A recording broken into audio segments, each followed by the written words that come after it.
Welcome everyone to this latest live stream with ex-CIA analyst and all-round, I think, expert and long-time presenter of the Global Gambit, Larry Johnson. Larry, how are you? Yeah, just an old guy with an opinion. Well, okay. Well, I'm just a young guy with lots of opinions. Does that make me worse than I guess? Because I've been No. It's short. It's not a value judgment.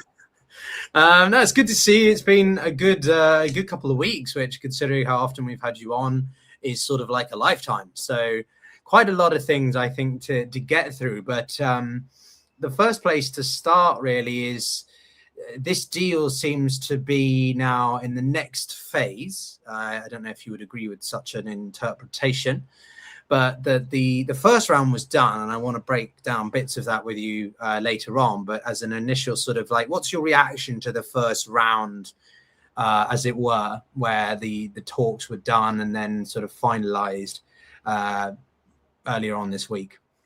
Trump finally woke up and realized that the economy was in grave danger if they didn't get a turnaround in the policy, and so he made the deal. That was what drove it. The let's call it what's going to be the collapse of the oil.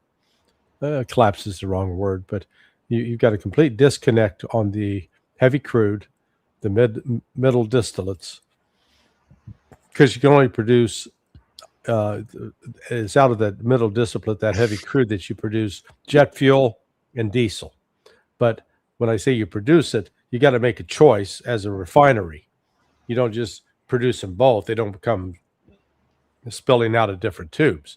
If you got 100 barrels of oil to process, then you make a decision. Are we going to process diesel, or are we going to process jet fuel? And as Trump even conceded in his remarks at the G7, we got 4 weeks supply left, and we're out. That's the situation. It is extremely critical, and the markets are in complete denial. And I saw that you're going to have Peter Schiff. You're going to be talking to Peter Schiff at some point, and that's an issue I ought to raise with him to get him to explain. In classic economic theory, there's this, the fundamental law of supply and demand, that if you have a large supply of something and low demand for it, the price is going to be quite low. If you've got a high demand for a fixed supply of something, the price is going to go up. So you expect price to sort of reflect what the demand and supply issues. Hell, that system for oil has been broken now for 4 months. I think that you would think, because we've lost 20% of the supply, and yet the prices stayed down. Where you go back to what happened during COVID, you didn't lose any supply, but the friggin' price went way up. So, and like I said, the system is being manipulated. And it's I don't know for whose financial benefit, but it is clearly being manipulated. But the problem is, you can't keep manipulating it. At some point, it comes crashing in on you, and when it crashes in, then you've got some real problems. And it was that understanding. It was Trump finally recognized it and said, "Okay, we're going to do this MOU." And in the MOU, they gave Iran got all of its demands. Yeah, look, as an economist, I am quite surprised by the markets, but also sort of not. I think because it just shows the certain degree of, how to say, almost a desensitization that they've gone through, right? The markets seem rather indifferent to what happens, which in some ways for your portfolio, maybe that's a good thing because it's not like that. But on the other hand, it's not great because it shows a certain degree of disconnect from reality, and that a war of this scale and magnitude and permanent change is not influencing people's minds enough, right? Right. Just to put this in context, right, we've had the continued claims about the Strait of Hormuz being open, closed, partially opened, ships going through, not going through. But the reality is it's largely just been shut. And only in the past, 2-3 days earlier this week, the United States finally lifted its blockade. Not that that was as effective as I think government claimed it to be, right? So it's been a war of narratives and just propaganda, information warfare, as much more even than the sort of economics of the Strait of Hormuz. Would you agree? Yeah, well, again, a lot of smoke and mirrors and a lot of lies. And a classic one is this, that, Trump yesterday said, oh, man, we had 19 million barrels of oil float out. It's great. And, he claimed a number of ships. Now, there's the problem with that is that there's an objective website you can go to called marinetraffic.com, which actually shows real time what ships are where. This is assuming they all have their transponders turned on, but you can count for yourself how many are coming in, how many are going out, and it was not what he said. It was far fewer. Number one, but then the ones that are carrying oil, where are they headed? Well, they're all going to Asia, to China. None are coming to the United States. None are coming to Europe. Well, I'm just bringing up the image now for us to sort of see whilst you describe it, right? Yeah. So this is where this has been, well, everyone's claiming it was, I can't remember, Larry, was it you when we were tracking the planes? Or was it someone else? But I think maybe we joined partially for that. But there was a couple of US Air Force refuelers that were on both sides when the US was targeting southern cities, I think, just before the deal was largely finally signed. Yeah. But they had turned their transponders off. There was a lot of transponders and just anything that was able to track them, which were turned off. And the US Navy seems to have not been doing this incredibly cleanly either. At least that's from what I understand.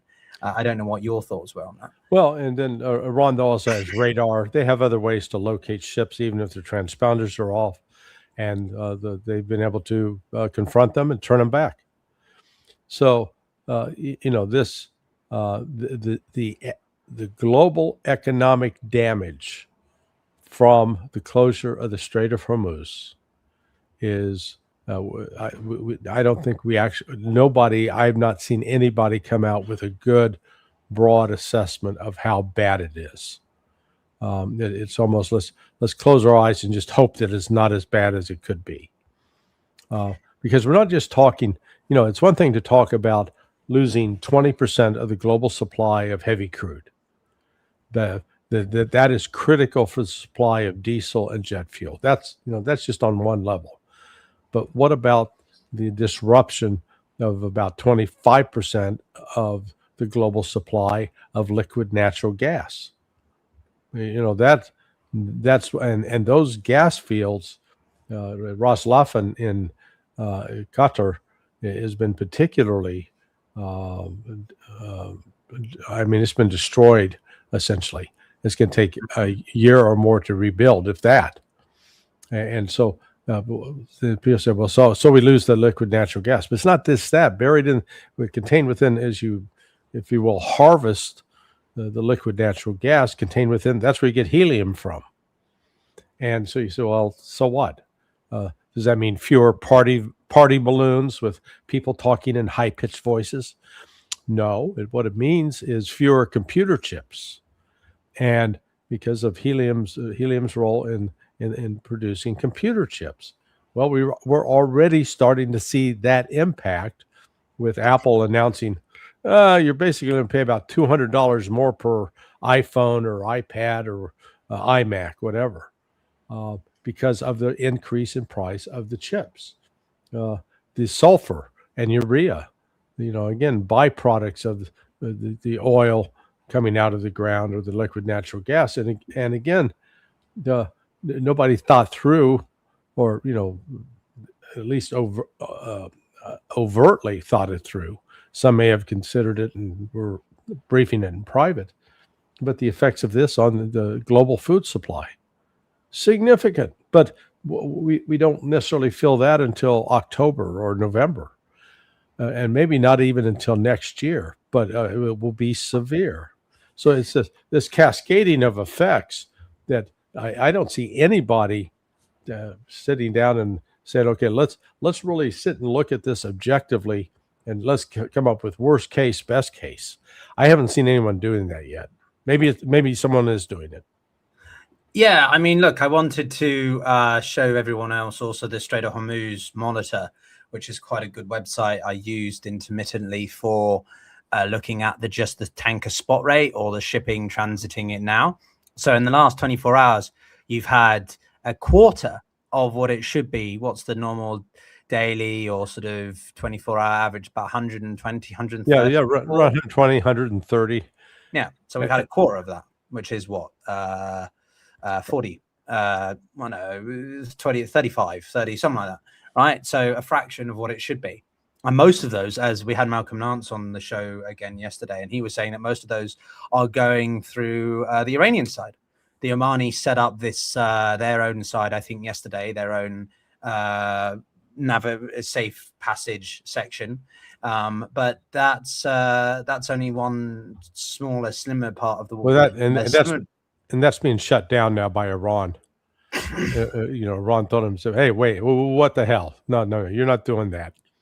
And really, why would they do that? Well, because the Omanis they had an agreement with Iran. Apparently, some Omani official decided he'd break it, and the ship Iran just hit a ship hour and a half ago that was in the Omani waters, so it suffered damage to the bridge. Okay, interesting. I haven't seen that myself, but from my understanding, the Iranians and Omanis have been pretty constructive. They've been having talks a lot about working together, keeping the strait open or on a sort of footing that works for them each, like respecting each other's borders and areas of operation, so to speak. So you're saying that the Iranians have sort of put even more restrictions on that? Yeah, well, they're basically saying anybody that wants to transit through the Strait of Hormuz, you're going to use the Iranian route, and you're going to coordinate with us. You don't have to pay a fee right now, but that you have to coordinate with us. And anyone doesn't do that, we're going to stop you. And apparently, this one ship said, "Oh, screw you! You can't tell us what to do." And Iran said, "Oh, yes, we can." Boom, hit them. So, Iran is asserting they may be in partnership with Oman on this, but they're still the top dog. Yeah, I did see one warning that the IRGC had given about 45 minutes ago. They'd warned commercial vessels to only use approved route. So you're saying that that's their approved route then? Yes. Okay, interesting. The warning. Oh, okay. I see what you mean here. The warning came after Oman announced a new shipping transit route through the Strait on Wednesday, saying it had coordinated with the International Maritime Organization, or IMO, of the UN. The dispute remains one of the unresolved issues after the MOU was signed last week. It largely halted hostilities for armaments. Okay, blah, blah, blah. Interesting. Okay, so the Iranians really are being quite unilaterally tough on the Strait. Yeah. Which isn't that a little bit risky for them to do, considering that the Omanis have been pretty congenial up until now?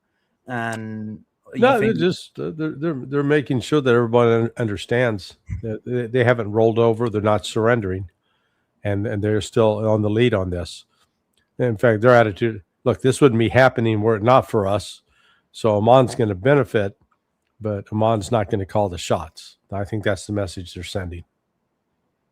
And again, it's the decision that was made to allow that one ship to come through the Omani passage may have been made by an official that was under the, let's go ahead, influenced by the West, and not necessarily coordinating with the central government or with the leaders of Oman. So then what do you make of the image that we saw on, was it Tuesday or Wednesday, of the Qataris advisor, mediator, I guess he'd be, this one, basically, I don't know, hand-holding Vance? Vance looks incredibly confused sort of as though he's never really. It's like sort of you've left your university thesis until 5 minutes before, or your college homework, and your mate's helping you give all, fill out all the multiple choice answers with the correct choices, or you've got to finish the group project and you just need to put the final touches to it, doing it outside the lecturer's room, right? I find this absolutely insane that a third party like Qatar is having direct access and input on a US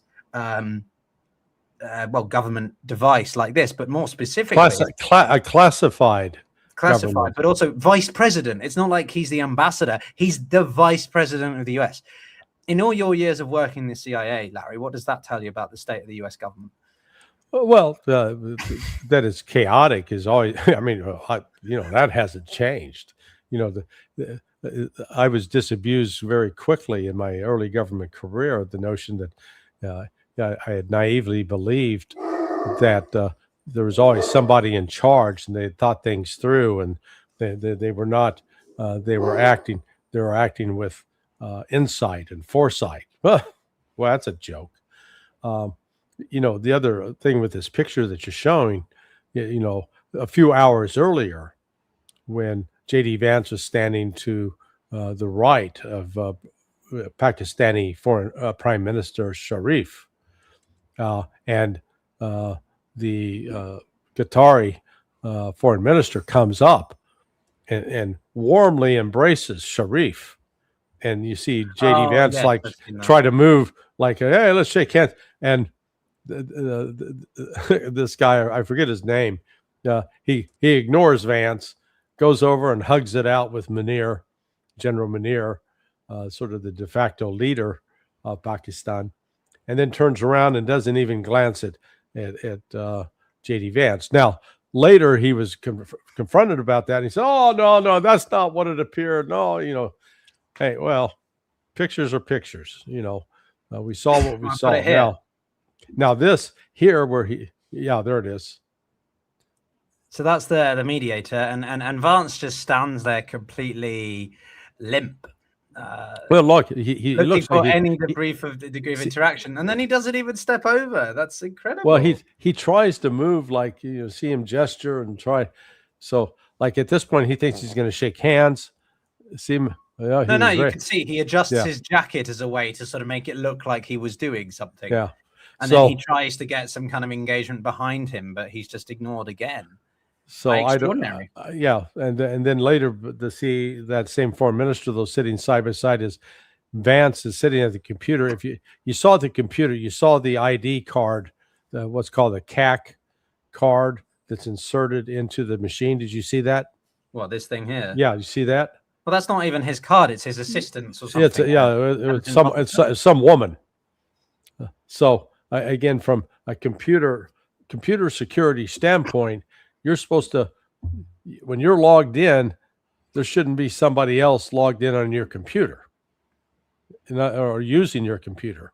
That's used for tracking. So this just highlights another, if you will, gap in the security. I don't know what they're looking at, but you're right. Vance certainly appears a bit confused or perplexed. I don't think they're playing some video game. Yeah, I want to remind everyone, like, this is good analysis, right? Don't get this. Do subscribe to myself and, of course, Larry, if you're watching on Substack. He's got a great Substack. I've been enjoying some of his writings. You wrote a piece a couple of days ago, actually, Larry, which I thought was quite interesting. And I wanted to bring it up specifically because I thought it was... I've now got an echo on the Substack. Wait, mute. Where is your piece? Because I thought it was very interesting what you'd written. Oh, is that on my one? Well, yeah, anyway, I mean, whilst I find that, Larry, again, when we look at this, what I think is extraordinary is that we've gone from a phase of Israel having such an influence over US decision-making. I mean, there is still a lot, to now the Qataris, who are, well, they run Al Jazeera, right? And Al Jazeera is not exactly quiet in its framing of the war in Gaza and the situation between Israel, Iran, Lebanon, and so on.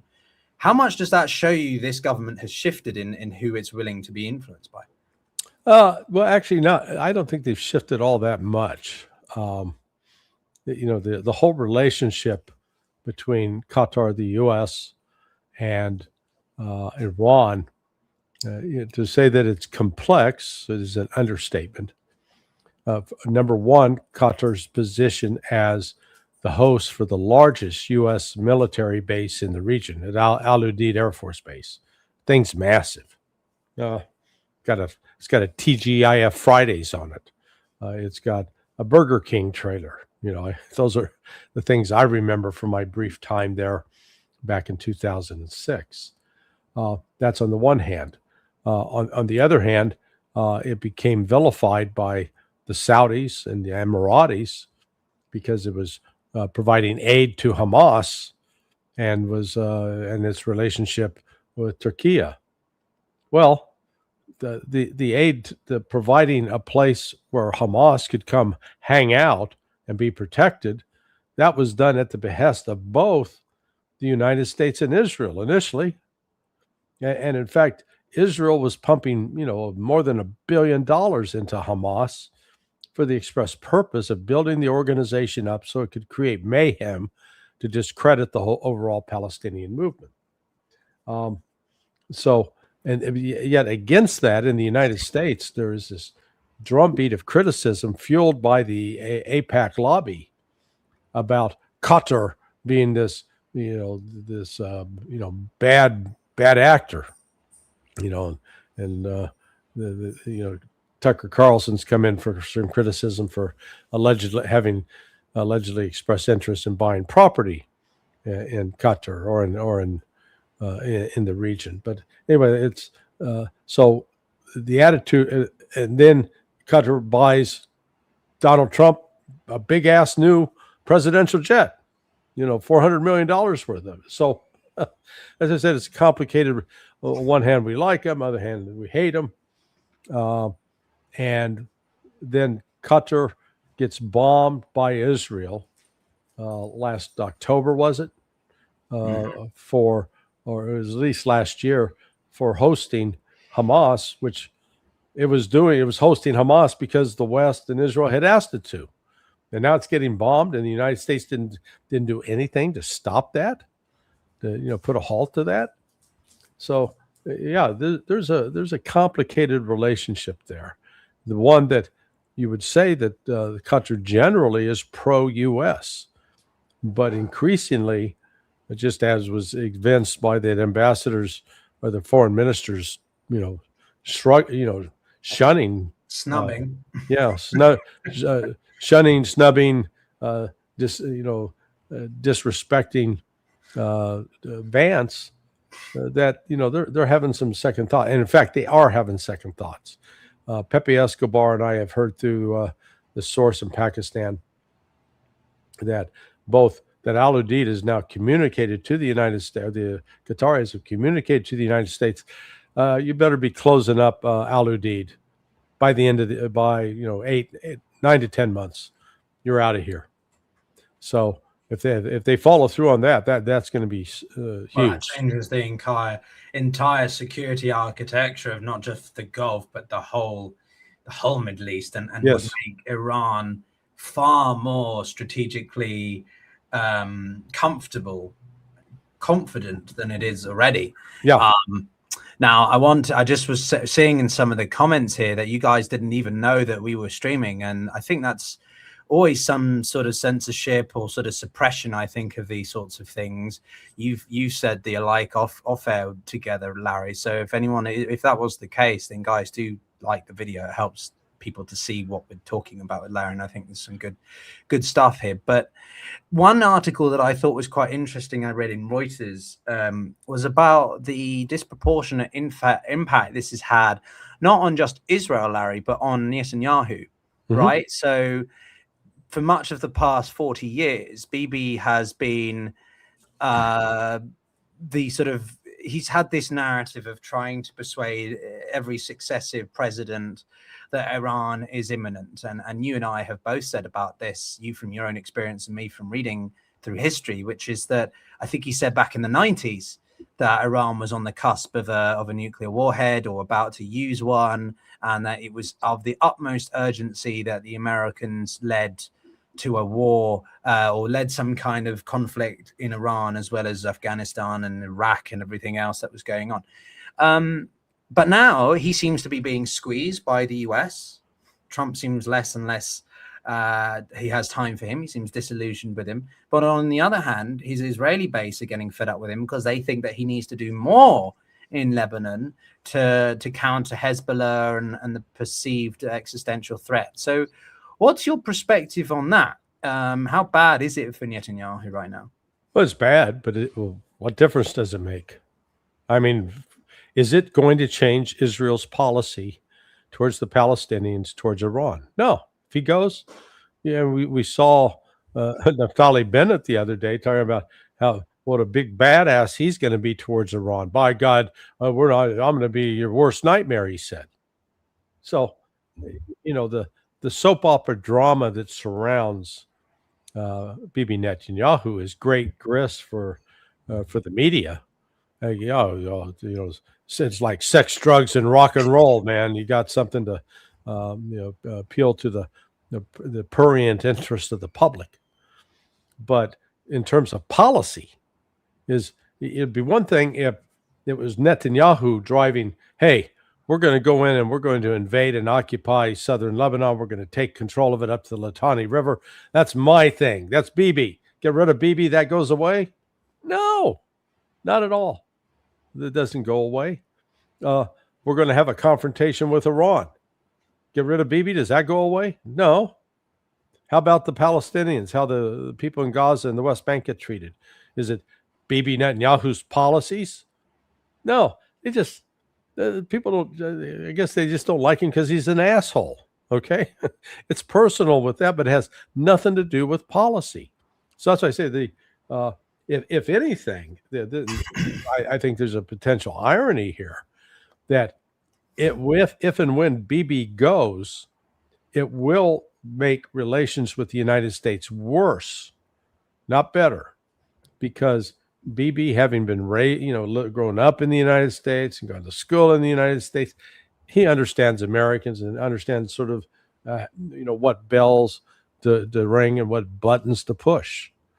Whereas someone like a Naftali Bennett, I don't think he does. And he'll turn out to be actually more ham-handed and clumsy in dealing with the Americans. So the getting rid of Bibi could actually help worsen relations between the United States and Israel potentially. Really? Wow. Okay. I mean, look, I think that this is a permanent reset in the Israeli-US relationship, because Trump is such an extreme case, but also because Netanyahu is in such an extreme position. The indictments that face him are not pretty. But as you say, I was quite shocked to hear those comments come out of Naftali Bennett's mouth. I thought he was considered a moderate, softer, much more in Gaza, much more palpable, at least as an individual, compared to Netanyahu or his other deplorables like Smotrich and Ben Gvir. But wow, it seems like Israel is so hell-bent on either jeopardizing the deal or just following through on their own military operations in Lebanon. To hell with everything else. But what does that mean, therefore, if the US does cut, say, this $4 billion that it sends to Israel? Does that fundamentally change the balance of power in the Middle East? Oh, absolutely. And this is, Alistair Crook has a great article up. His wife Ashley does a great job of going through the Hebrew language press, because a lot of things are written and said in Hebrew that are not translated or written in English. And so you get actually sort of it reminds me of one time when I was in Honduras. I walked in on a group of Hondurans, and as soon as I walked in, they all went silent. So I knew they'd been talking about me. And so I had to pull out and say, okay, what were you talking about? Well, Israel does that. They sort of talk amongst themselves, and then all of a sudden we come in, and when they realize, oh, they're actually listening to us, they go quiet. But but the tone is completely different. And they recognize they're in trouble with the United States. That if the U.S. support goes away, they don't have a good alternative, and we're already seeing the signs. That the relationship is starting to change. The fact that 3 members of Congress running for the re-election, they got dumped, and they were all AIPAC candidates. They were all people who were strongly supportive of AIPAC and Israel, and they were replaced by democratic socialists who are opposed to Israel. Now that was, I admit that's New York City, but still, New York City is the largest population of Jews in the Western Hemisphere. It exceeds that of Buenos Aires. So they have almost as many, the number of Jews living in New York City represent a significant portion of the population of Israel by, I think maybe would be equivalent to 20% of the population of Israel. So it's not inconsequential. And this was in a blue district that was actually had a heavy percentage of Jews. So this is where we're seeing this separation between the Zionists and the Jews. So it is not fair to ascribe to all Jews the attitudes of the Ben Gavirs, the Smotriches, these Zionist settlers who are just crazy.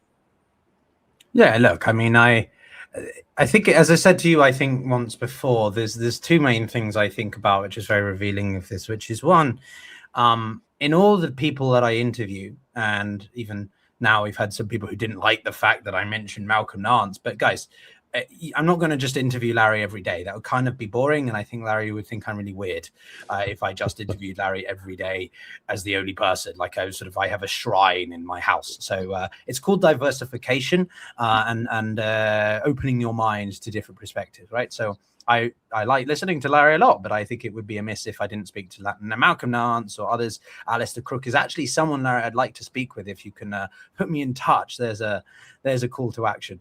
I think it'd be very interesting and also because we're both British, so therefore that would just be a wonderful conversation. Yeah. No, I'm joking, but no. The first thing is that the people who are very pro the Israeli cause are notoriously difficult to get on the show. They seem to be rather reluctant. I'm not speaking about any one particular person, but those who are particularly leaning to the Israeli side don't want to go on places where they're going to be questioned or challenged. And you and I have had disagreements, which I think is healthy and perfectly normal. But they don't seem to like it. And intellectually dishonest, as you say, you keep coming back to, right? Who called you that? Not me. Yeah, that was Matt Tardio, who just has the best surname that sounds like retard, but anyway. And then so that's the first point. But the second point is that everybody, your dog certainly seems to agree. Somebody was coming to the door, so everybody seems to have a growing, even Israelis themselves, a growing distancing, right? Malcolm used the word decoupling yesterday. There is a growing decoupling from the Israeli sort of project or the Israeli cause, which in some ways is understandable, but in other ways it's not just about defending your interests. It's about subtle expansion and this idea of greater Israel, or as we've both recognized, the complete shameless objectives of Ben Gvir or Smotrich, to name those 2 again, right? To just forcibly squat and acquire territory through forcible acquisition. So how far can Israel go with this before they are completely hung out to dry? Because I think it just doesn't make sense to me why, despite even Trump saying this is a bad idea, we don't agree with what's happening right now, we need Israel to stop, they're doubling down. They're doubling down and only making it worse. And I'm just curious how you think far this can go. No, I think they've reached the end of the line. Their high water mark was taking out Thomas Massie. Okay. So they got rid of one Republican who was seen as not subservient to AIPAC. Well, they devoted all the resources there. Meanwhile, they lost three seats, three reliable votes. So, the math just is, number one, isn't working for him on that. From just from a factual basis, Israel likes to make this argument, oh, they're all trying to kill us. We're suffering so much. Okay. How many civilians has Hezbollah killed in the last 2 months in Israel? I don't know the number, but I know it's fewer than 20. Because the reason I say that is if it was more than that, we'd know the names. It'd be plastered over the newspapers. How many Lebanese civilians have the Israelis killed? Over 4,000. The numbers tell the story. It is even during the 42-day war that started February 28th, ended April 5th or April 15th, take your pick, between Iran and Israel. Israel killed over 3,000 civilians, and Iran, we never even got, we didn't get good numbers, but it wasn't many in Israel. So I just on the death toll standpoint, let's just use that as a metric. Israel constantly lies about, a quote, the threat it faces. Oh, it's a new Holocaust. Well, you guys don't understand even the definition of Holocaust. But the reality is the Israelis are the one inflicting the Holocaust on the Palestinians, not the other way around, and on the Lebanese too. Yeah, I wanted to get into the Lebanese side a little bit because when we think about this, the Israeli argument and perspective is that they are being struck by Hezbollah, and the only way, therefore, to stop this is to retaliate. Sure. But I would say, don't you think Hezbollah? Well, could we be good enough in trusting that Hezbollah would cease and desist if Israel pulled back to their recognized borders with Lebanon? Because I think a lot of Israelis would say that they can't trust it, and there's been a lot of displacement of northern settlements in Israel. Yeah, well, go back and look. Even when Hezbollah is attacking, what is it attacking? Is it attacking community centers, synagogues, hospitals, schools? No. It's attacking Israeli military sites inside Israel. Now, would they hold back? Well, they've already held back. There's a ceasefire right now. Hezbollah has not violated that ceasefire by firing into Israel. The potential violations that have taken place are inside Lebanon. Mm-hmm. And, Israel's been occupying parts of southern Lebanon off and on for, 44 years. So, going back to 1982. When they invaded, and the first time in a big way, and to my knowledge, they've always retained some control of a strip, let's call it a buffer zone in southern Lebanon, that is they've never completely retreated from. What is interesting, the most interesting development this past week, has been the Lebanese government demand that Israel get the hell out of Lebanon now. Israel tried to, they approached the government of Aoun, asking that, basically try to get the Lebanese government to go after Hezbollah, to get Hezbollah out of, force them out of Lebanon, disarm them. And instead, the Lebanese government just said, essentially, no, you get the hell out of Lebanon. So, interesting dynamic there. I just think the Israelis are losing a lot of leverage. And this brings me to the Abraham Accords, because as we both know, that was seen by many as the crowning achievement, the foreign policy achievement of Donald Trump's first term, right? Whether you agree with it or not, but the point was that it was an attempt to normalize relations and pacify the differences between the Gulf states or those that didn't recognize Israel and the Israelis as everyone else, right?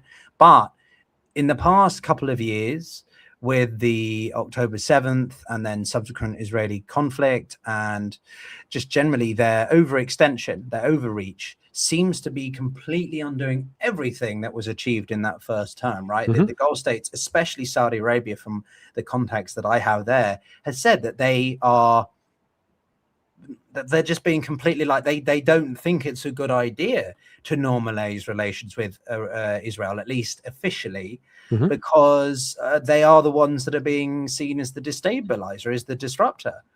They're so gung-ho with their military operations that it's actually counterproductive for the Saudis, and that's why they signed that strategic partnership with the Pakistanis back in November. What do you think? Well, remember what the Saudis said recently. They're not even going to entertain Abraham Accords until the Israelis get out of Gaza, stop the confiscation of territory in the West Bank, and establish a state for the Palestinians. And so the Abraham Accords, that's dead.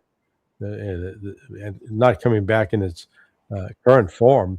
There may be some modification down the line, but what's really taking place is if you recall, about 2 months ago, I think this is when we first started talking. Yes. That when Foreign Minister Arachi went to Moscow and met with Vladimir Putin, and coming out of that meeting, Putin talked about creating a new security architecture in the Persian Gulf. A week later, Arachi's in Beijing, meeting with the foreign minister, Wang Yi. Wang Yi says the exact same thing. Well, what we've seen now over the course of the last 5 weeks is the lead on that effort has been taken by Pakistan, and the government of Pakistan is playing the instrumental, consequential role in bringing about the negotiations over the MOU, but also in restructuring the security architecture of the Persian Gulf. So on last Sunday, while they're, Munir and Sharif are mediating the meeting between the United States and Iran and Switzerland, Pakistan's foreign minister has assembled the foreign ministers of Egypt, Turkey, and Saudi Arabia in Cairo for discussions about this security architecture, how these nations are going to come together to cooperate with Iran in a security arrangement that will preclude U.S. involvement. So this is moving pretty fast. There's supposed to be an additional meeting where essentially what Pakistan's bringing to the table is promising these countries a nuclear umbrella, that in their alliance with Pakistan, you'll have something to the effect that if you're attacked, then we'll be there. We'll treat it as if we've been attacked. So I think that's pretty significant. No, it's huge. We've had various voices on, from Ian Bremer to Alan Ere, Ali Ver, some more establishment types, or whatever you'd say, more conventional voices. But there is a consensus that the balance of power in the Middle East is greatly shifting. And it makes me think of an article that you wrote 2-3 days ago on your Substack about the biggest loser actually not being who you think, mainly specifically being the Emiratis, not even Israel. Right. I touched on Israel, but I thought it was a really interesting article because it takes a lot of assumptions that we think and throws them up in the air and offers a different perspective, right? I'll just share it here for the audience, and then that way we can see, because we are also streaming on Substack, everyone. So if you haven't already, you should go and subscribe to Larry on there, and obviously me, because then you get to see all these streams as well. But this is what I thought was quite an interesting article by you. So can you take me through a little bit what you wrote there and why you think that that's the case? Well, essentially, the Emiratis they made a plan based upon, let's call it, complete subservience to the West, becoming a hub for financial activities, but a lot of nefarious financial activities.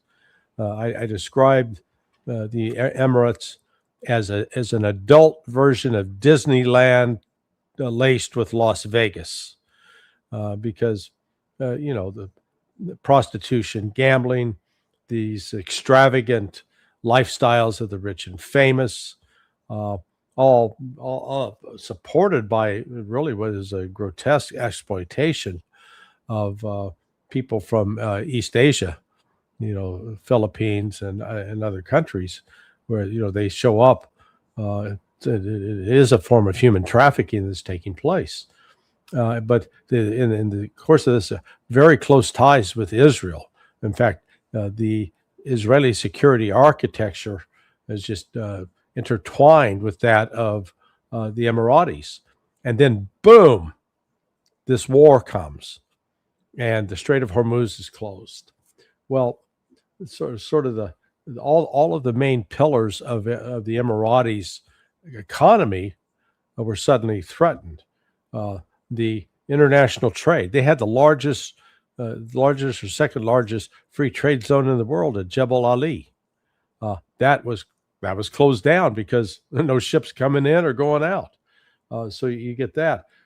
This real estate market was a frequent scene of Ponzi schemes and fraudulent activities, also a money laundering front.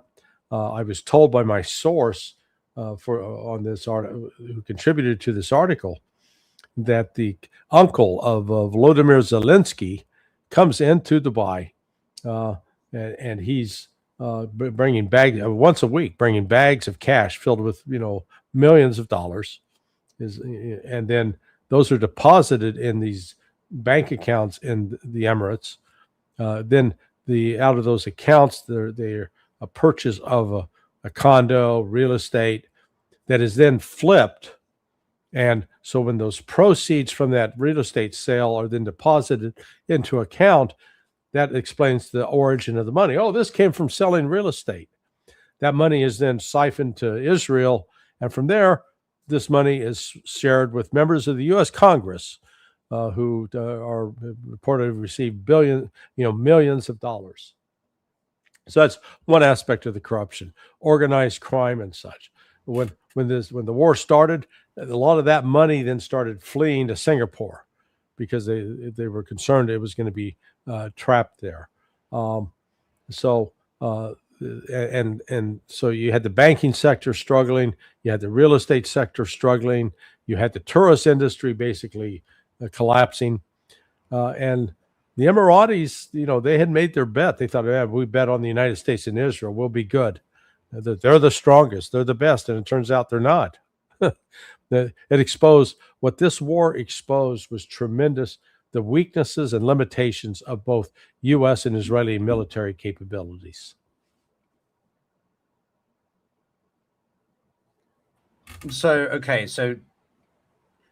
if I understand correctly, you're saying that there is a literal money trail that goes via the Emiratis from somewhere like Ukraine through to the U.S. Congress. Do I have that right? You do. And that's something you've been told by people on the inside who've been part of that, or that's just you have receipts that can demonstrate that? It's a big allegation. I don't have the physical receipts to show. I do have confidence in the people who are in a position to know what they're talking about. I don't want to call him my former business partner because we're still. But we're not. We're both. He's in his 60s now too. I'm in my 70s, so we're not actively consulting. But he's filed with the U.S. Department of Defense, or now right. Department of War, with the Inspector General, the receipts, the documents, the wire transfers, the depositions of how this money flow. It's been flowing out of Ukraine. U.S. aid goes to Ukraine. The money's taken. Some of it has flown. A lot of it's gone through Lithuania, Latvia, but some of it also has been going through a significant portion. Has been going through the United Arab Emirates, and then it's funneling its way back to members of the Senate, members of the House.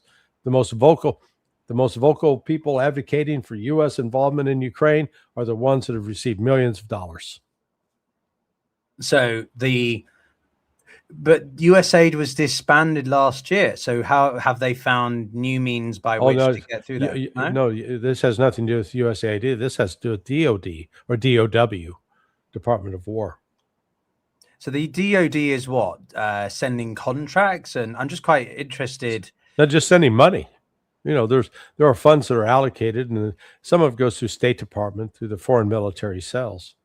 But both the financial aid that's been provided to Ukraine as well as military assistance A lot of it's being siphoned off and making its way into offshore bank accounts, and some of that has been paid into members of Congress. But hey, just FYI, I'm gonna have to bail in about 3 minutes. I've got another gig to do at 2 o'clock my time. Yes, I know. You have an hourly rendezvous every hour of every day at some point. Seemingly, I don't mean to be, no, I'm a self-important asshole. No, I'm not. No, we've got plenty of those in Congress. We needn't. You needn't worry about that. We don't think of you like that. No, okay. So I guess my last question, really, Larry, is simply, where do we go from here? The talks on the nuclear aspect of this are literally going nowhere. Rubio has claimed that they're going to have a second round, and there's going to be inspections. There's going to be capitulation or agreement by the Iranians to the IAEA of the UN. What's your thoughts on this? Until the 14 points on that agreement, that was really the initial paper that Iran submitted to the United States back in April. Until those are fulfilled, and that means the full lifting of sanctions, the full unfreezing of Iranian assets, and then the reconstruction fund to rebuild Iran. Until those things are settled, Iran's not going to move 1 inch on the nuclear question. But they are getting money. They're getting several billions. The US is not going to fund $300 billion. And if they are, that's not going to come through clean channels. Well, right. But until, like I said, they're getting some money now. They've got some sanction relief. But I'm saying until all of those are fulfilled. So all of the sanctions are lifted. There's a UN vote saying, okay, all these sanctions we've had against Iran, they're off the board. Until that happens, I don't see Iran making any moves. Say we're not going to talk the nuclear issue until you get these other things done. Otherwise, what leverage do we have? But it was you and I that had that debate a few weeks back about the extent of Iran's nuclear capabilities anyway. So do you still think that they could be capable of testing a nuclear weapon or whatever underground? Do you think? Absolutely. They absolutely have that capability. The question, the only. So what is the deal going to be addressing then? If they already have the capabilities, what exactly is the US hoping to achieve? Well, what the U.S. would achieve is an agreement for them to not enrich above 20%, for example, an agreement to allow inspections. But I don't see Iran saying we'll let the IAEA back in unencumbered.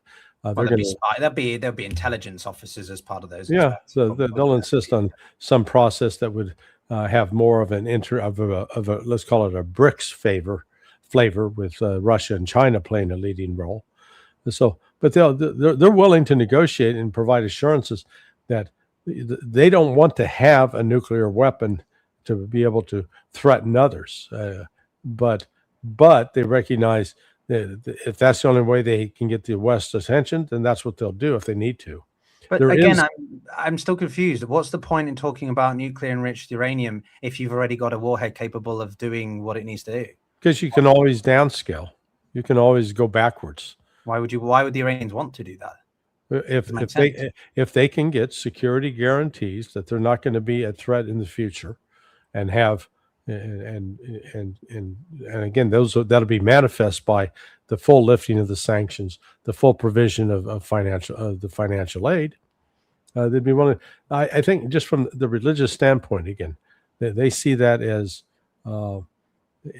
there's the most religious parts of the government see it as a sin, but the problem is a lot of the population is thinking, you know what, we've been suckers, we've agreed not to have it, and we keep getting attacked. If we had it, we won't be attacked. So anyway, hey, listen, I got to jump, my friend. All right, Larry, thanks always for your time. I'm going to stay on Just Debrief, and we'll reconvene hopefully over the weekend very soon. All right, Peter, pleasure, my friend. Take care. Bye. Thanks a lot, Evan. All right, everyone, that was Larry Johnson. Just a couple points from me. Yes, firstly, I know Ukraine is one of the most corrupt countries, even more than Russia, on the planet. I'm very well aware of the embezzlement and money laundering that has existed throughout the country since its independence in 1991. But that's not the point. The point is to question Larry's claims. He's making claims, and it's my job as host to challenge him on them. It's not just, it doesn't demonstrate my lack of knowledge. It demonstrates my critical analysis and thinking. Just on that point, it's very clear.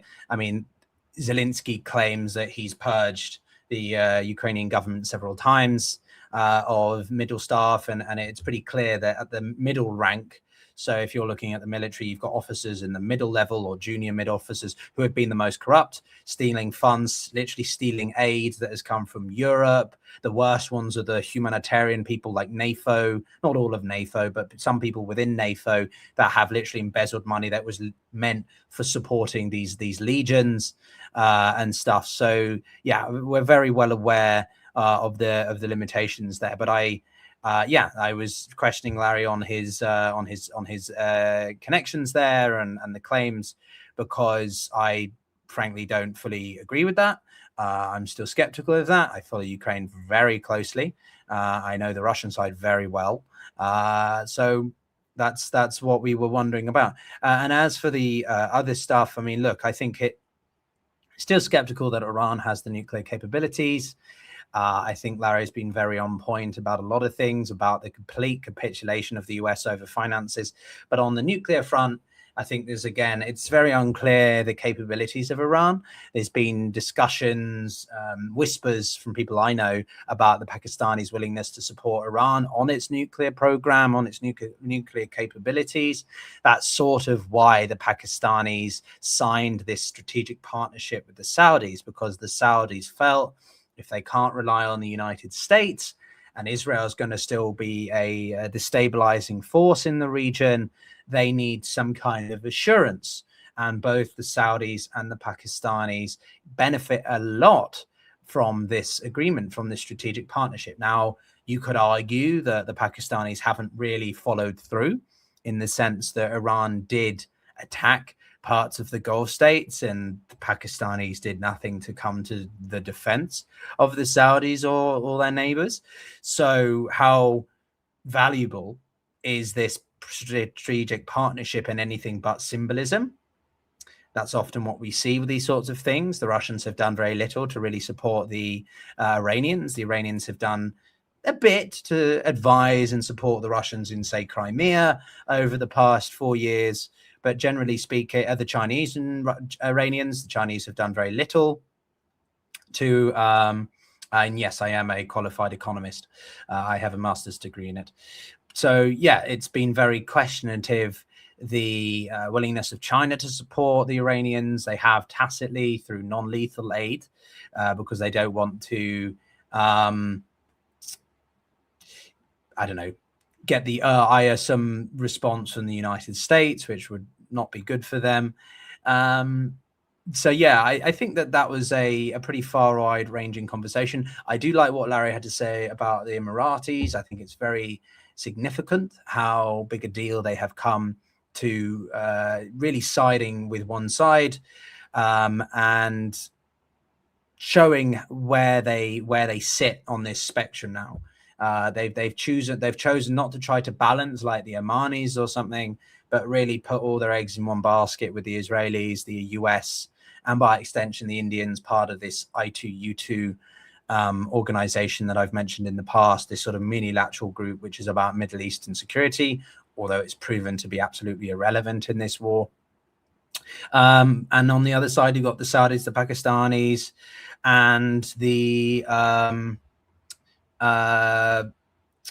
Turkish, the Egyptians, and well, the Iranians they benefit closely from that group. So I would watch that block with a lot of interest. I think it's going to be incredibly relevant, the balance of power in that regard. And I think the other main thing is, of course, the Strait of Hormuz.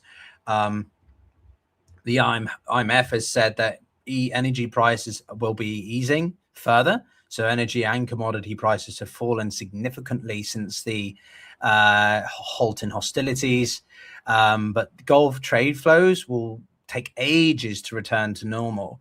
The spokesman of the IMF said that the fund would decide in its July 8th World Economic Outlook update whether to keep 3 growth scenarios it issued in April or whether or not it's time to sort of revise down because the impact has been even heavier than people thought.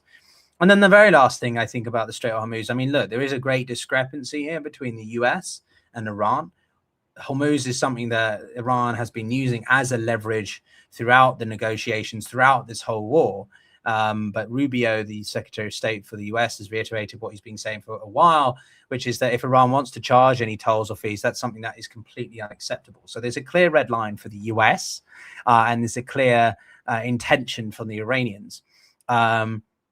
And of course, when it comes to the Strait of Hormuz, the Gulf states are the tertiary actor, which are very relevant to it. Because of the Strait of Hormuz being all about their economic security, right? Qatar shut down in the first 2-3 weeks its LNG output, which is a fifth of the global LNG export market. So that is a huge reduction and a huge blow for the Qataris. And they rely heavily on the Strait to get their energy supplies out globally. And they rely on that income from the energy supplies, from the sale of the energy and all of that for the economy. So the Iranians said they won't charge tolls, but it looks like I think there's going to be an attempt to strictly enforce the navigation routes of the Strait. I think that the Gulf states are going to be looking at how strict the Iranians are in their relationship to the Omanis, whether or not they have conversations with the Iranians. This is why I think the Iranians are severely underestimated as diplomats. I mean, Larry doesn't underestimate them, but I think a lot of people do in just how savvy they are, how capable they are at negotiations, right? In the time that the Americans were taking a flamethrower to everything, the Iranians have been discussing with a lot of their neighbors. And this is what goes back to Larry's piece that he wrote on Substack, but something else I've been thinking about for a while, which is that the Saudis and the Gulf states more broadly, maybe the Emiratis not so much, are going to be hedging, right? They want to perhaps eventually improve relations with the Israelis, but they also are going to want to improve their relationship with the Iranians. So a sort of cautious coexistence with the Iranians whilst still trying to sort of gradually normalize relations with the Israelis as well, or recognize them as a sovereign state. All of this is relevant because it shows you the loss of leverage the Israelis have, the loss of leverage that Netanyahu has, the past 40 years of him trying to make Iran the common enemy of not just the United States, but the whole Middle East. It's completely going backwards. And if anything, Iran is gaining significant leverage from this, and not really by doing anything. They're not doing anything at all in terms of it's like China and the impact with the United States war. China hasn't had to do anything other than just sit back and allow the Americans or Trump's administration to completely unravel American reputation, American respect, and American supremacy or hegemony, especially in the Middle East. The Chinese might not have the military reach that the Americans do still yet. But if what Larry said also, that the Qataris decide to kick the Americans out of their major base there with about 30,000 American troops, that's a huge blow. And the Chinese can just step in with soft power, diplomacy, and help to be the international broker, right? The peace broker, the main point of contact for anyone with disputes. Not America, but China. They were the ones that engineered the restoration of ties between the Iranians and Saudis in 2023. And I think it can go even further than that. So yeah, lots going on right now in the background. It doesn't have the same sort of urgency or intensity of the discussions over war and whether there's another explosion, unless of course you're in Lebanon, which is still on the receiving end of the continuous war operations by the Israelis, which I think is terrible and doesn't. The Israelis seem to have an intent on trying to jeopardize and sabotage every peace effort to continue to want to be in wartime instead of the collective desire to be in peacetime. But yeah, everyone, if you enjoyed the stream, then of course do like it. We get Larry on at least once or twice a week. So do subscribe if you want to see him. And as I say, if you're actually comfortable seeing him being challenged, not just being agreed with, then that's important. And if you like independent analysis, critical analysis, I'm both Russian and English. So whilst I sound very Western and I'm skeptical of Ukrainian points, I'm also very akin to the Russian perspective, non-Western perspectives. We speak to a lot of non-Western perspectives here, and also the voices of like Alistair Crook. We've got Jeffrey Sachs hopefully coming on. We've had John Mearsheimer on before. So yeah, if you enjoy that sort of thing, then subscribe and help to be part of a community that is genuinely balanced, not just that claims to be, and also help to ensure that we're not suppressed by algorithms or sort of censorship type narrative controls because of the points being sensitive or whatever. You know, I've genuinely seen some of the topics I do limited in reach because we touch on a topic which from a perspective is unpopular, and therefore the algorithm doesn't like it, or those in the power be try to sort of limit it. That's why I do more on Substack, because there is no limitations, whilst YouTube does have more. So if you want to, go and subscribe on the Substack as well. We do more on there with Larry as well, and you can see his writings. If you haven't subscribed to him, he puts something out every other day, as do I. But yeah, I think so. And could I explore the Londongrad phenomenon? Yes. Coming to you from London, there's a lot of Russians in London.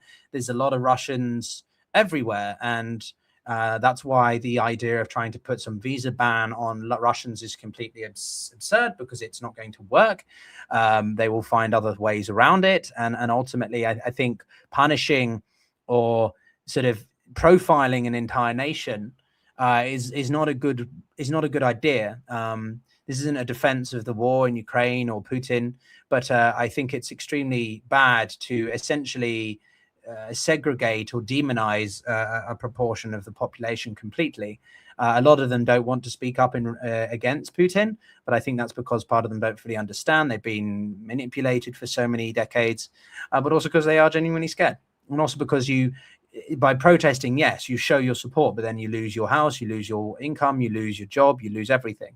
So are the risks worth are the rewards worth the risk?